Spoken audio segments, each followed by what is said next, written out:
Del latitude లో silver colour model అయితే stock తెప్పించేసాము. అది కూడా core i5 11th generation laptop. So del latitude 5420 model అండి.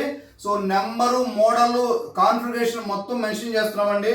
సో బయట ఎక్కడ కూడా ఈ క్వాలిటీ తోటి ఈ గ్రేడ్ తోటి మనకి ఎక్కడ దొరకవండి.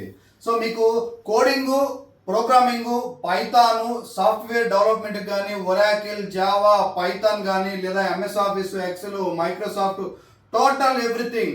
సో ఆటో క్యాడ్ వర్క్స్ కూడా చేసుకోవచ్చు అండి, అండ్ ఫోటోషాప్ కూడా చేసుకోవచ్చు. సో ఎస్ఏపి చేసుకోవచ్చు. సో ఇవన్నీ కూడా ఏఐ టూల్స్ కూడా బాగా పనిచేస్తాయి దీంట్లో. సో ఈ మధ్య అందరు స్టూడెంట్స్ కూడా ఏఐకి నేర్చుకుంటున్నారు. సో ఇన్స్టిట్యూట్కి వెళ్తున్నారండి, నేర్చుకుంటున్నారు. కాబట్టి మీకోసమే ఈ ల్యాప్టాప్ తీసుకొచ్చాము. సో ఆల్ ఇన్ వన్ గా అన్ని కలిపి కూడా ఈ ల్యాప్టాప్ పనిచేస్తాయండి. సో ఎందుకు చెప్తున్నామంటే ఇది core i5 11 generation Windows 11 operating సిస్టమ్తో పనిచేస్తుంది. సో మన విశ్వాస్ కంప్యూటర్ హైదరాబాద్ బ్రాంచ్లో స్టాక్ అయితే పెట్టాము. డిస్కౌంట్ కూడా ఎక్కువతో ఇస్తున్నామండి. సో బజాజ్ ఈఎంఐలో తీసుకోండి, తక్కువ డౌన్ పేమెంట్తో తీసుకోవచ్చు. 1 year warranty, bag, mouse and original adapter తోటి ఈ ల్యాప్టాప్ సేల్ చేస్తున్నాము. ఎస్ఆర్ నగర్, వెంగళరావు నగర్ రోడ్లో మన విశ్వాస్ కంప్యూటర్ ఉంటుందండి, వచ్చేయండి.